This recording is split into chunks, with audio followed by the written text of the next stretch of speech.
పవన్ కళ్యాణ్ వచ్చిందా పదవి? పవన్ కళ్యాణ్ కి కావాలనుకుంటే డిప్యూటీ సీఎం పదవి రాలేదు. ప్రజలు పట్టం కట్టారు. మినిస్టర్ కి డిప్యూటీ సీఎం కి చంద్రబాబు నాయుడు ఆ పార్టీ ఎందుకు మారుస్తారు? ఎందుకు మారుస్తారు? ఎవరు మారుస్తారు? చంద్రబాబు నాయుడు ఒప్పుకున్నాడా? వాళ్ళు డైరెక్ట్ గా అనలేరు కాబట్టి కార్యకర్తలు డైరెక్ట్ గా లేదు. ఆ పార్టీ టీడీపీ పార్టీ లీడర్లు, టీడీపీ పార్టీ ఎమ్మెల్యేలు అంటున్నారు. లోకేష్ అట్లా ఒప్పుకోలేదు.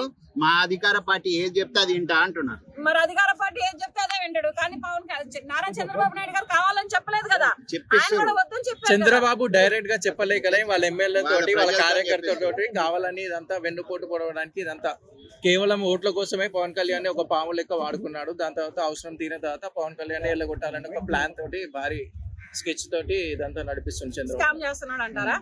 సరే, ఈ కార్యకర్తలందరూ కలిపి మరి ఆయన లోపల ఉన్నప్పుడు ఎందుకు వెళ్ళి బయటికి తీసుకురాలేదంట?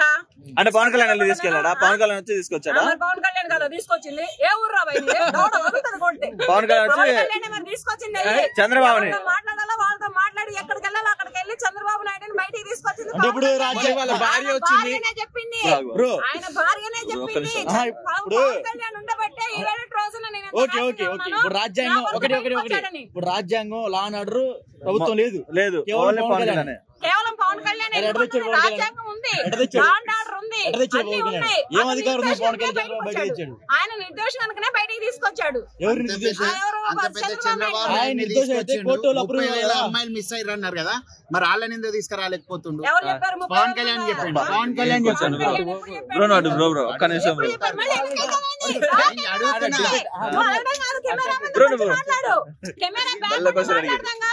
కెమెరా బ్యాక్ ఎవరైనా మాట్లాడతారు, ముందు వచ్చి మాట్లాడినాడే ఎగ్జామ్ లో పాస్ అయ్యేది.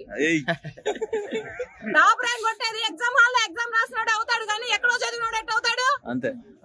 మళ్ళీ వెళ్ళిపోతాయండి రా. ప్రశ్న కెమెరా ముందుకు వచ్చాడు కానీ మీరు చెప్పండి, మీరు మాట్లాడుతున్నారు కదా, మీ కెమెరా ముందు ఉన్నారు కదా.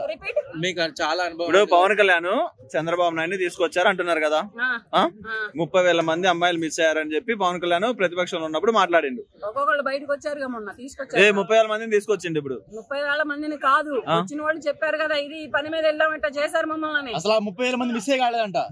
మిస్ అయ్యారో అవలేదు మీకేం తెలుసు? వాళ్ళు ఆర్టీఏ రూల్ ఇచ్చింది, సమాచార హక్కు చట్టం 2005 యాక్ట్ వచ్చింది. మరి దేశం మొత్తం మీద 6,000 మంది తప్పిపోయారు అని చెప్పాడు.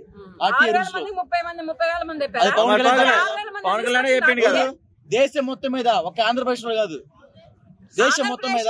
ఆంధ్రప్రదేశ్ లోనే 30,000 మంది తప్పిపోయారని చెప్పొచ్చు. మరి చెప్పారు కదా మీరే, పవన్ కళ్యాణ్ చెప్పిండు. పవన్ కళ్యాణ్ చెప్పాడని మీరే అన్నారు కదా. పవన్ కళ్యాణ్ చెప్పాడు. పవన్ కళ్యాణ్ నోటితోనే, మేము చెప్పడం కాదు. పవన్ కళ్యాణ్ చెప్పాడయ్యా. చెప్పిన వాళ్ళలో అంతా ఎంతో మంది బయటకు వచ్చారు. ఎవరు రాలా చూపి, వచ్చిన వాళ్ళు వచ్చిన వాళ్ళు ఒక్కల పేరు 10,000 ఇస్తా చూపిస్తే. ఈ మీడియా ఇలా వెళ్తుంది కదా, ఇప్పుడు నువ్వు చెప్పే సమాధానాలు వస్తున్నాయి కదా, ఇది గనక దేశంలో వెళితే వాళ్ళే వస్తారు, బయటికి కాదు. ఎవరు వస్తారు? వచ్చిన వాళ్ళు పవన్ కళ్యాణ్ ఎవరైతే 30,000 మంది వెళ్లి మాయమైపోయారని చెప్పాడు, వాళ్ళలో ఎవరైతే బయటకు వచ్చారో వాళ్ళే వస్తారు. ఆగు అంటే మీకు తెలియదు. తెలియనప్పుడు మా రాజకీయాలు మాట్లాడకూడదు కదా. రాజకీయాలు ఎందుకు మాట్లాడకూడదు? ఎందుకు మాట్లాడకూడదు? తెలిస్తే మాట్లాడాలి.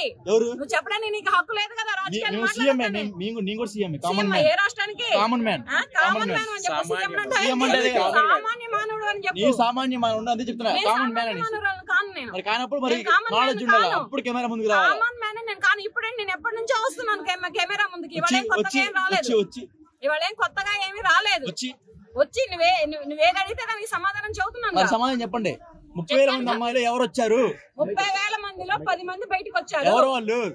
వాళ్ళ పేర్లు చెప్పండి. ఎప్పుడు నాకైతే తెలియదు. వాళ్ళైతే మాట్లాడకూడదు కదా, గుర్తుపెట్టుకుంటారా? ఏందయ్యా వాళ్ళ పేర్లను గుర్తుపెట్టుకుని వాళ్ళ అక్కనా, వాళ్ళ చెల్లినా, వాళ్ళ అమ్మనా, లేకపోతే మాట్లాడుతున్నారు కదా. ఎందుకు మాట్లాడకూడదు? మీడియా ముందు వచ్చి మాట్లాడుతున్నప్పుడు డెఫినెట్ గా ప్రతి ఒక్కరి పేరు మీకు తెలిస్తేనే మాట్లాడాలి. గుర్తు పెట్టుకొని కూర్చుంటారా ఏంటి? వాళ్ళందరూ పేర్లు వచ్చారు, బయటకు వచ్చారు, వచ్చిన వాళ్ళు కూడా చెప్పారు మేము పలానా దగ్గర ఉన్నాం, పలానా దగ్గర నుంచి వచ్చాము. ఎవరు నాకు చూపింది, నేను ఇంటర్వ్యూ తీసుకుంటా. మేము వాళ్ళు ఎవరు చెప్తే వాళ్ళు ఎవరో చెప్తే మేము 6 వచ్చామని చెప్పారు. వాళ్ళు ఎవరో చెప్తే నేను పోయి ఇంటర్వ్యూ తీసుకుంటా. ఎవరు వాళ్ళు ఏమో వెళ్ళి తీసుకోపో. వాళ్ళు ఎవరో తెలియదు, నాకు తెలియదు కాబట్టి ఎవరు నాకు తెలియదు కాబట్టి మీకు తెలుసు కదా. నాకు తెలియదు. మరి సోషల్ మీడియాలో చూసింది. ఏం చూసారు? సోషల్ మీడియాలో ఏం చూసారు? ఇట్లా అయ్యాము, 6 బయటకు వచ్చామని చెప్పారు. Okay okay okay